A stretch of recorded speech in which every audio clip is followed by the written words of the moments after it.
एकेकाळी भारतीय उद्योग जगतात दबदबा असलेले अनिल अंबानी यांच्यावर एकामागून एक अडचणी येत आहेत। आता अनिल अंबानी यांना शेअर बाजारात बंदी घालण्याचा निर्णय सेबीने घेतलाय। ही बंदी तब्बल 5 वर्षांसाठी आहे।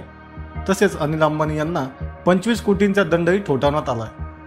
तसेच या 5 वर्षांसाठी कोणत्याही लिस्टेड कंपनीतील कोणत्याही मोठ्या पदावर ते राहू शकत नाहीत। याचा अर्थ ते शेअर बाजारातील नोंदणीकृत कंपनीचे प्रमुख राहणार नाहीत। हे संपूर्ण प्रकरण नेमकं काय हे लेट्स अप मराठीच्या विशेष सोपामधून जाणून घेऊया।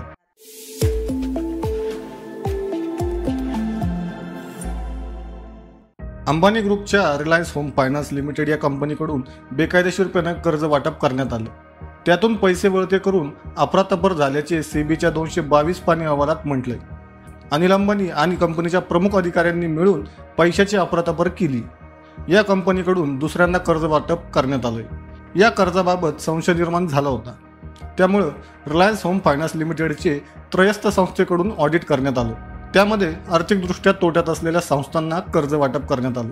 प्रत्यक्षपणे अंबानी यांच्या निगडीत त्या कंपन्या होत्या।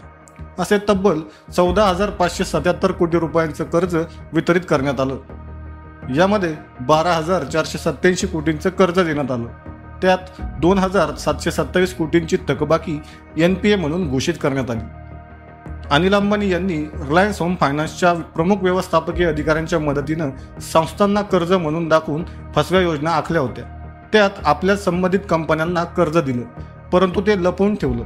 कंपनीच्या काही संचालकांनी अशा कर्ज पद्धतीने कर्ज देण्यास नकार दर्शवला होता।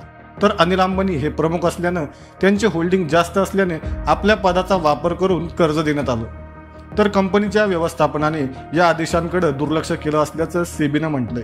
रिलायन्स होम फायनान्सचे माजी अधिकारी अमित बापना, रवींद्र सुधालकर आणि पिंकेश आर शाह यांचाही यामध्ये सहभाग आढळलाय। सेबीने यांनाही दंड ठोठावलाय।